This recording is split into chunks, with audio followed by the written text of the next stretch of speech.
Kashi Lord's ಮೈದಾನದಲ್ಲಿ team India England ವಿರುದ್ಧ ಮೂರನೇ ಪಂದ್ಯವನ್ನ ಸೋತಿತ್ತು. ಈ ಮ್ಯಾಚ್ನಲ್ಲಿ ರವೀಂದ್ರ ಜಡೇಜಾ, ಜಸ್ಪ್ರೀತ್ ಬುಮ್ರಾ ಹಾಗೆ ಮೊಹಮ್ಮದ್ ಸಿರಾಜ್ ಎಫರ್ಟ್ಗೆ ದಿಗ್ಗಜ ಕ್ರಿಕೆಟಿಗರು ಕೂಡ ಸಲ್ಯೂಟ್ ಅಂದಿದ್ರು.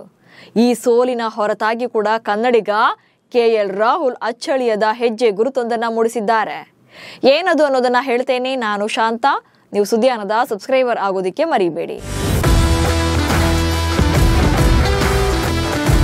ಮೂರನೇ ಪಂದ್ಯದ ಸೋಲಿನ ನಡುವೆ ಕೂಡ ಲಾರ್ಡ್ಸ್ನಲ್ಲಿ ಕೆಎಲ್ ರಾಹುಲ್ ಸಿಡಿಸಿದ ಶತಕ ಜೀವಂತವಾಗಿದೆ. ಕೆಎಲ್ ರಾಹುಲ್ ಲಾರ್ಡ್ಸ್ ಮೈದಾನದಲ್ಲಿ ತಮ್ಮ 10ನೇ ಟೆಸ್ಟ್ ಶತಕ ಮತ್ತು ಇದೇ ಮೈದಾನದಲ್ಲಿ 2ನೇ ಶತಕವನ್ನ ಕಂಪ್ಲೀಟ್ ಮಾಡಿದ್ರು. ಬಳಿಕ ತಾವು ಸಹಿ ಮಾಡಿದಂತ ಜೆರ್ಸಿಯನ್ನ ಲಾರ್ಡ್ಸ್ ಮ್ಯೂಸಿಯಂಗೆ ನೀಡಿದ್ದಾರೆ.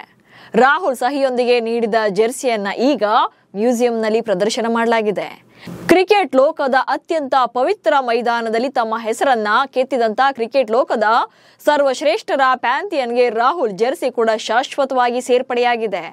ಇದು ಭಾರತೀಯ ಕ್ರಿಕೆಟ್ ಲೋಕದಲ್ಲೂ ಕೂಡ ಹೆಮ್ಮೆಯ ವಿಚಾರವಾಗಿದೆ. ಕ್ರಿಕೆಟ್ ಕಾಶಿ ಲಾರ್ಡ್ಸ್ನಲ್ಲಿ 2ನೇ ಶತಕ ಸಿಡಿಸಿದ ರಾಹುಲ್. 33 ವರ್ಷದ ಕೆಎಲ್ ರಾಹುಲ್ ನಿರ್ಣಾಯಕ ಇನ್ನಿಂಗ್ಸ್ನಲ್ಲಿ ಅದ್ಭುತ ಪ್ರದರ್ಶನ ನೀಡಿದರು. ಟೆಸ್ಟ್ ಸರಣಿಯ 3ನೇ ಟೆಸ್ಟ್ ಪಂದ್ಯದ 3ನೇ ದಿನ 177 ಎಸೆತಗಳಲ್ಲಿ 13 ಬೌಂಡ್ರಿಗಳೊಂದಿಗೆ 100 ರನ್ಗಳನ್ನ ಕಂಪ್ಲೀಟ್ ಮಾಡಿದ್ರು. ಈ ಮೂಲಕ ಹೊಸ ಹೆಜ್ಜೆ ಗುರುತನ್ನ ಮೂಡಿಸಿದ್ರು. ಆದರೆ ಶತಕ ಬಾರಿಸಿದ ನಂತರ ರಾಹುಲ್ ಅವರನ್ನ ಇಂಗ್ಲೆಂಡ್ ತಂಡದ ಬೌಲರ್ ಶೋಯಬ್ ಬಶೀರ್ ಔಟ್ ಮಾಡಿದ್ರು. ಭಾರತದ 387 ರನ್ಗಳ ಮೊತ್ತದಲ್ಲಿ 100 ರನ್ ಗಳಿಸಿ ಗರಿಷ್ಠ ಸ್ಕೋರರ್ ಆಗಿದ್ರು ರಾಹುಲ್. 2ನೇ ಇನ್ನಿಂಗ್ಸ್ನಲ್ಲಿ ರಾಹುಲ್ ಹೋರಾಟ 39 ರನ್ ಗಳಿಸಿದ್ರು. ಆದಾಗ್ಯೂ ಕೂಡ ಭಾರತ ಪಂದ್ಯವನ್ನ ಸೋಲ್ಬೇಕಾಯಿತು. ಅಷ್ಟೇ ಅಲ್ಲದೆ ಇದೇ ಮೈದಾನದಲ್ಲೇ ಈ ಹಿಂದೆ ಅಂದ್ರೆ 2021ರಲ್ಲಿ ಕೆಎಲ್ ರಾಹುಲ್ ಶತಕ ಗಳಿಸಿದ್ರು. 250 ಎಸೆತಗಳಲ್ಲಿ 129 ರನ್ಗಳನ್ನ ಕಲೆ ಹಾಕಿದ್ರು.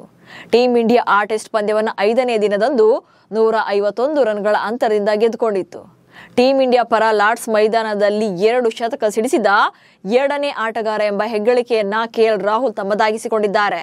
ಇದಕ್ಕೂ ಮುನ್ನ ದಿಲೀಪ್ ವೆಂಗಸರ್ಕರ್ ಲಾರ್ಡ್ಸ್ನಲ್ಲಿ 3 ಶತಕ ಸಿಡಿಸಿದ್ರು.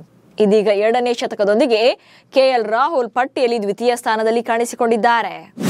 ವಿದೇಶಗಳಲ್ಲೇ 9 ಸೆಂಚುರಿ ಸಿಡಿಸಿದ ರಾಹುಲ್.